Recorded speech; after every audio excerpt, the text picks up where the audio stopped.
Good morning, everyone. Chris Profi, musically obsessed. I'm just adjusting this camera a little bit. All right, so I was thinking I've been doing a lot of guitar videos and me singing, and I feel like I'm subjecting you to that madness, but I don't know, I've been really motivated to play the guitar and sing. So, you know what? I guess if you subscribe to this channel, you're also going to get some of those videos as well, but I guess you can choose to listen to them or not. But today I figured I'm going to get back on track with the vinyl reviews. And today what I want to talk about is the album Somewhere in Time by Iron Maiden. And I want to tell you about why this is my favorite Iron Maiden album. But first of all, I'm just going to let you look at that cover art for a second.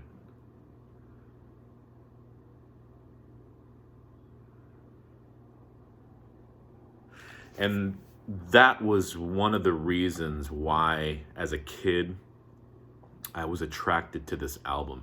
Now, I believe when I first saw this cover artwork, it actually wasn't on the vinyl version, it was on the cassette version, but it still grabbed me at the store. And I remember a friend of mine had it on cassette as well.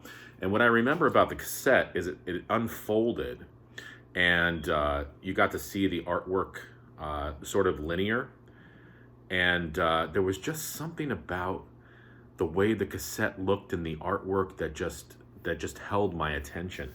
And then, of course, when I played it, it was amazing.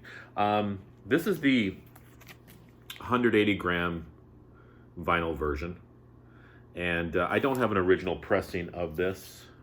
That's what the vinyl looks like.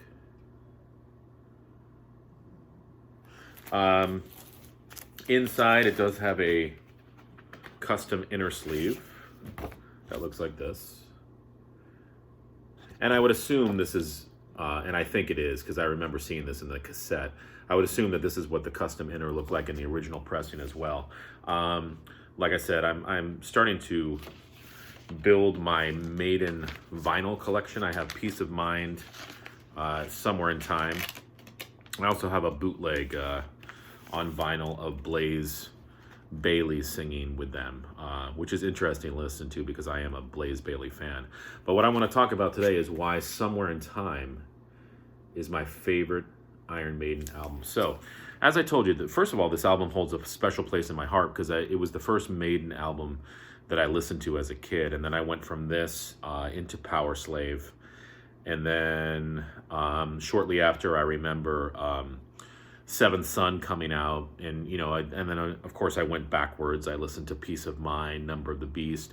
As a kid, I never really was into Killers or the first Maiden album, but as I've gotten older, those albums have actually grown on me, and Killers is probably my second favorite Maiden album. But let's talk about this. Somewhere in Time. This came out in '86. Long time ago. Produced, engineered, and mixed by Martin Birch. So Martin Birch had been working with them for a while. He locked in with that Maiden sound. And I mean, every song on this album is just killer. You've got Caught Somewhere in Time, which is an amazing opener to this album. Very futuristic. That's one thing I like too about this, the concept of being a futuristic album with the artwork, the soundscape of the album, and the lyrics to the songs. But Caught Somewhere in Time is definitely a favorite song of mine. I think I actually put that as number 1 in my top 10 list. Then you move into Wasted Years. A funny thought about that song, I remember as a kid, my friend and I would shoot videos and, pretend videos of us. We'd dress up and do these rock and roll videos. I think I've actually got them still on VHS. I'll have to probably pop those in one time and show them to my kids. But next to his backyard, he used to have this this whole sand area with like hills and things like that. So we ended up shooting our video outside and lip syncing to Wasted Years. So that's always definitely been a favorite song of mine. That guitar lick in the beginning, it's just classic. You know what song it is right when you hear it. Sea of Madness kind of slows down a little bit. but still a great song. I love Bruce's vocals on that song. And the song that probably is the weakest song on the album is Heaven Can Wait. I think it's just because of the chorus. I mean, how many times can you say, Heaven can wait, heaven can wait, heaven can wait, heaven can wait for another day. I mean, Bruce's vocals are awesome, and I love Bruce, and I love Steve Harris, and I love, Maiden songs, but sometimes it's like, okay, you know, enough with the chorus, right? It's like on Virtual 11, that song, The Angel and the Gambler. I forget what they say, but they keep saying it over and over and over again for like 16 minutes, it seems. But anyway, back to this album. So that's side one. I mean, Caught Somewhere in Time, Wasted Years, Sea of Madness, Heaven Can Wait. Real strong side one. But I'm going to tell you, I like side two better. And these are some songs that you don't hear too much from Maiden. I mean, I don't really hear a lot of live versions of these. I mean, side two opens up with one of my favorite songs too, The Loneliness of the Long Distance Runner. It's just a great song. I love the arrangement of that song. Great lyrics, great vocals by Bruce. It just has a cool atmosphere to it. I've always loved that song. Stranger in a Strange Land, another very strong song.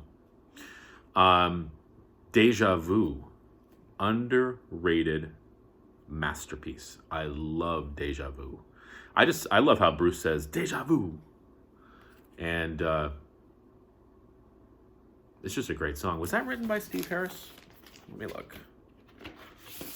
Was it? Deja Vu. Yeah. Well, Dave Murray and Steve Harris. That's just the lyrics. When you see familiar faces, but you don't remember where they're from, could you be wrong?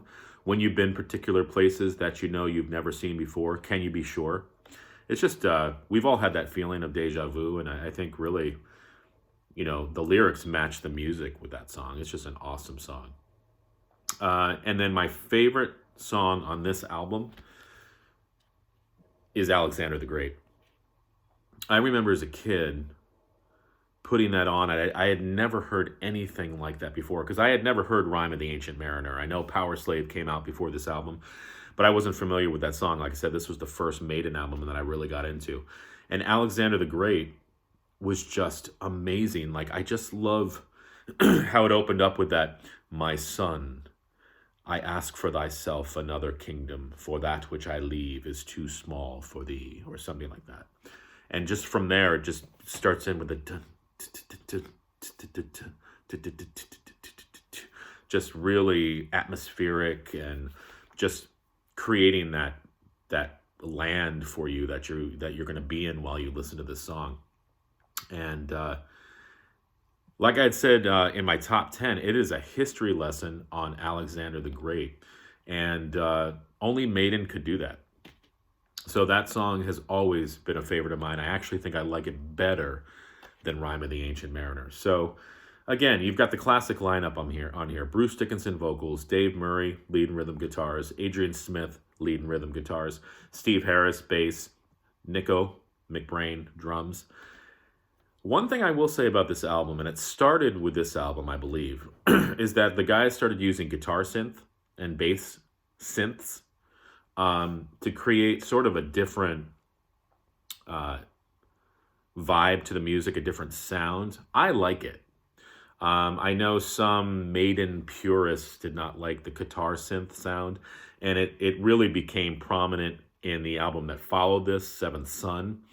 But I like the guitar synth. I think it adds a different texture to the music. In this album, I think it definitely adds a futuristic sound, and that's what they were going for. So again, I mean, the songs are so strong on this album. The cover artwork is awesome. I love Eddie, this version of Eddie. And that's why it's my favorite album. Like I said, Killers is probably number 2 for me. And I should probably rate the actual albums by Maiden. I rated their songs, my top 10, but I should go back and rate their albums. But Somewhere in Time definitely is going to be number one, and Killers is probably going to be number two. But the other ones I'll have to kind of shuffle in there. I don't know. I'll have to think. Do I include the Blaze albums as well? Blaze Bayley albums? Do I split the video up? Do I do kind of the early classic albums and then do the Brave New World and post Brave New World albums? I don't know. I'll have to think about that. But as always, if you like the video, click like. Subscribe, please. Share the video. Also, click the notifications button so you know when other videos come up by yours truly. All right? Enjoy your day.